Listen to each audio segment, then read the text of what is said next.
What a couple of weeks, huh, guys? Dems, the media, and pop culture are all suddenly super into Kamala Harris. Did you guys see the cover of New York Magazine? Welcome to Camelot. In a matter of days, the Democratic Party discovered that its future was actually in the White House all along. So that's where she's been hiding. But they're right about one thing, it did happen fast. It seems like it was just weeks ago that a lot of the same people were insisting that Joe was in great shape and definitely running. According to KGP, he should be taking the golden pole vault right about now. And yet somehow we're supposed to just forget all that. Today, Kamala is Wonder Woman, when yesterday she was wonder why this woman is here. So we gotta ask ourselves why. Why did this adulation occur all at once? It's certainly not anything Kamala said. I can't be the only one who noticed that until yesterday's rally, we hadn't really heard much from her at all. And if you take away that unburdened by what has been thing that she does, I don't think she's actually said a complete sentence since she started fantasizing aloud about yellow school buses. So right now, she's actually more of an idea than a candidate. The reason for Kamala's meteoric rise is partisan politics. When you think nothing but my team good, other team bad, it doesn't even matter who Kamala is, as long as she's not on the other team. It's the same reason it took so long for any of them to say, hey, maybe there's something wrong with Joe. As in this guy. The first frost, you know what was happening. You had to put on your windshield wipers to get literally the oil slick off the window. Oh, my God. That's why I and so damn many other people I grew up have cancer. We hold these truths to be self-evident. All men and women created by you know the thing. The group included groundbreaking Asian Americans like Vera Wang and Joan Shingang, Shanga Kawawa. I think I pronounced it correctly. She can call me Joe Biden. I'd like to think that if I saw this happening to someone I knew, that I would speak up. Oh. But no one did, because our rabidly partisan politics have stopped people from actually thinking about anything. Once you pick a side, you don't have to think. You just go along with whatever your side says and use the rest of the room in your brain to think about how much you hate the other one. Now, Democrats didn't consider that Joe might be unfit for another 4 years because they'd already been conditioned to believe that that was a Republican thing to say. And of course, it's not just Democrats who are partisan, all right? Be honest. Both sides do this. As an independent, this means I'm lucky enough to have people from both sides yell at me sometimes. It can feel like I'm on Maury Povich and the DNA test just said, I am the father.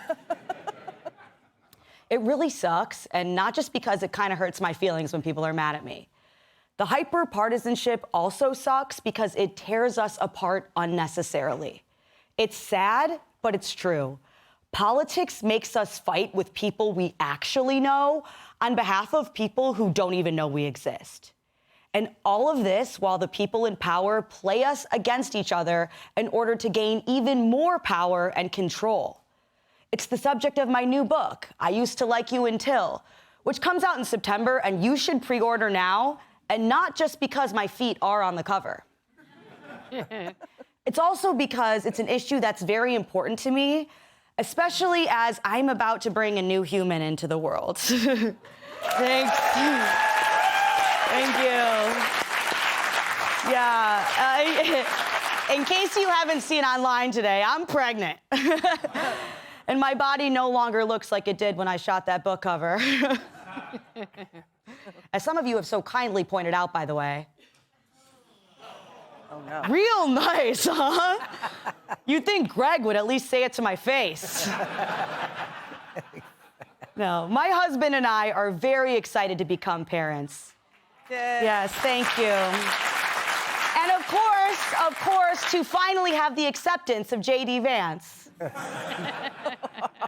I'm also nervous for a few reasons. One, we're not sure who the father is. Don't worry, I'm sure once we see what the baby looks like, it'll answer a lot of questions. It was a joke. Jeez. What do you think this is? Stop looking at me!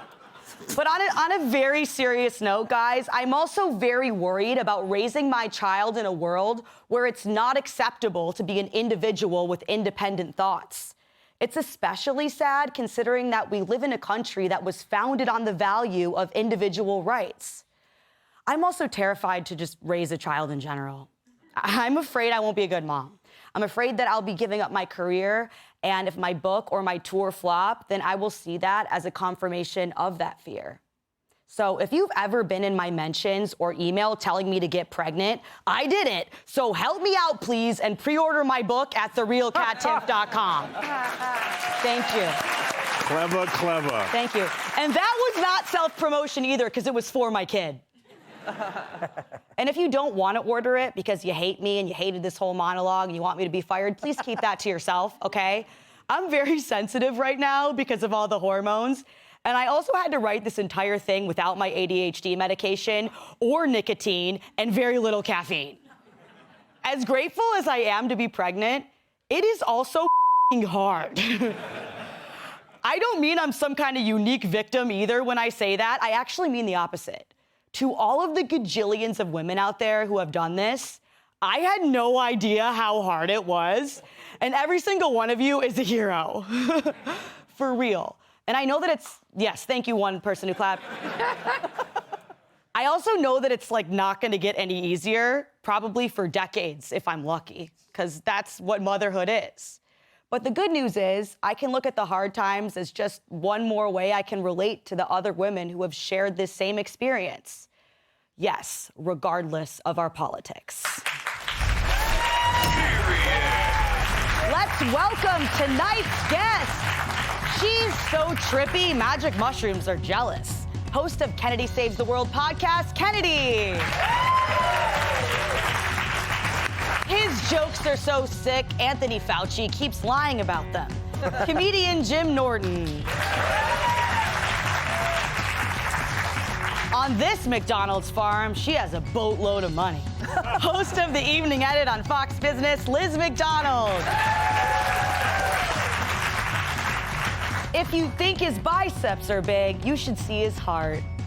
New York Times best-selling author, comedian, and former NWA world champion, Tyrant. All right, okay. Kennedy, I'll go to you first. You can talk about whatever, because you're an independent, and you're also like you were like the second person to find out I was pregnant. I had to talk to someone. No, that's amazing. Like, yes. When your friend sends you a picture of a stick, you know you're close. Well, it was like... And any woman out there knows exactly what I'm talking about. It was actually like 15 sticks, because I was like, no Because way. you're you. Yeah. You're not going to stop at one. No. It's like Pringles for you. Yeah. Like, once Cam popped, you couldn't stop. Cam was like, we need to stop ordering these tests. The doctor's like, no, seriously, stop ordering the tests. But I think unity is so important. I mean, I think things are going to get worse as time goes on. Yes. And I think we just have so much more to agree on. We have so much more in common than we will ever admit. But you give up your position if you say that. If everyone admits, like, oh, boy, I sure hope my kids are okay. I sure hope that they have more money than I do and they're more successful than, me and their dad. If you admit that to other people, then you have admitted failure. Because you're absolutely right. It's just about two teams. And, I really appreciate we're in the green room talking about the people that we don't like in this election cycle. And if you do that in some groups, they will yell at you and kick you out of the room. Like, if you have the nerve to say, wow, I really wish that Trump had picked Tulsi Gabbard, they'll short cheat your bed and pop all the tires on your car. Well, that was for another reason. That's absolutely right. I still think Tulsi Gabbard would be a great choice. Yeah, I mean, Jim, first of all, by the way, Jim also knew I was pregnant because we went out to dinner. Me, him, your wife, my husband, Dr. Drew and his wife. Before I was telling Cam, I was like, we're not going to say anything. We're not going to say anything. This was weeks ago. It's still too early. You were just like, so do you guys want kids? Cam goes, oh, well, Kat's pregnant right now. I'm like, And an even bigger miracle than being pregnant is the fact that my blabbermouth wife didn't say anything. As soon as he said that, I'm like, well, everyone in the country's going to know in 2 weeks.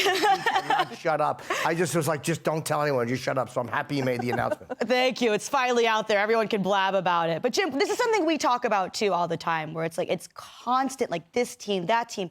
When the truth is, I think most people have views where maybe they don't like every single thing that their politician says, but they're like afraid to say that. Yeah, and there's also only two options. I mean, Yeah. and I feel left out. I'm a Whig, and I feel very... I knew that would get nothing, but I felt like saying it anyway. I just felt like it, and I decided to go for it, and sure, it would ruin the show, but I was going to say it. But yeah, I don't... and then people think you're weak because you ride... Well, you're a fence rider. But it's like, hey, Yes. that fake bravery of only doubling down on one side is not bravery because you're just taking the comfort of the hive that you're in. If you're afraid to upset the people who are already inclined to agree with you, you're not brave. So yeah, there's really no option. You just kind of pick the least of the awful options. That's what everybody does. Yeah, I get the fence sitter thing all the time. I'm like, oh, you think it's easier for me to just simply have no allies? Yeah. It's just not the Moderate. It's like, no.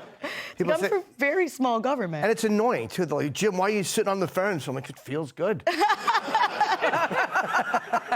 Wait, do you have a vibrating fence? All right, Liz, we can talk about Kamala here a little bit. I mean, was crazy, right? It went from like nobody talking about her at all. She didn't really say anything, and people are like, Kamala! They created this whole thing where she's this hero and the answer to all of our problems. Do you think this lasts? No, I think the honeymoon period is over. I'd rather talk about your pregnancy. Okay. frankly, if that's all right. By the way, you know what's unifying? Chocolate-covered Advil, right? And a 4-day work week for women who are pregnant. How about that? Yeah, it is really hard to be pregnant. Hard. That's unifying what you just said, how difficult it is. I didn't know. Like, I pregnant. thought I knew what it was like to be tired. I didn't know.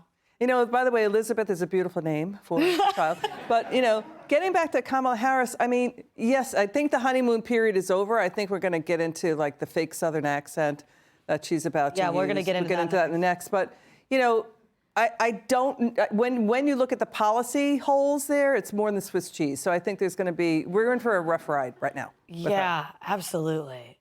I mean, okay, so Tyrus, what do you want to talk about?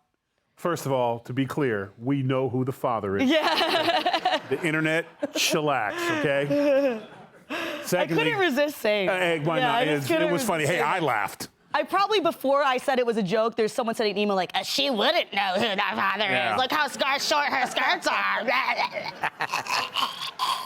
But that's why we send him away for a week at a time for him to calm down. But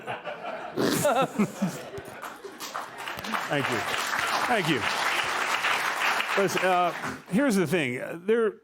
And I hardly ever disagree with you, but there's not been a honeymoon. We've been told there's a honeymoon. We've been told there's excitement, and you have to turn to a certain channel or two to find it. You either got to go to CNN or MSNBC, where they're acting like it's the greatest thing in the world. What they're doing, the only way this stops is when they run out of celebrities to have her show up at the end of their shows. Meg Thee Stallion comes out, does a show dancing, everyone's hyped to see her. Then she rolls out and all of a sudden decides to talk black. Is the most ignorant in the world. We don't talk like that. It's not a color thing to be y'all what it is and that's people who grew up in certain areas. If you grew up in a nice area, you don't talk that way. But that's the thing that makes me laugh about Democrats is like they're so in touch with the people. Kamala shows up down in Atlanta and all of a sudden she's got a Southern twang. And then when she goes to LA, she talks through her nose. And when she goes to Chicago, she shoots 2 people. So, I mean, trying to get in where you fit in is ridiculous. But she can't be herself because we've seen herself. Well, we're going to get more into that. But before we go, if you don't like books, at least come see me on tour. I'm doing an amazing show right here in New York City with some killer comics. Seriously, look at that lineup. And then in the fall, I will be all over the country bringing this baby in my belly, probably to a city nearby, especially because we just added some new ones. So get tickets to all my shows right now at therealkattimpf.com. All right, up next, to beat Trump, she'll talk like Forrest Gump.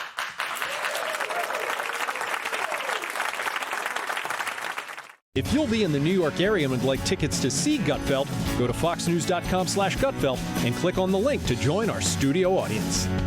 Click here to subscribe to the Fox News YouTube page to catch our hottest interviews and most compelling analysis. You won't get it anywhere else.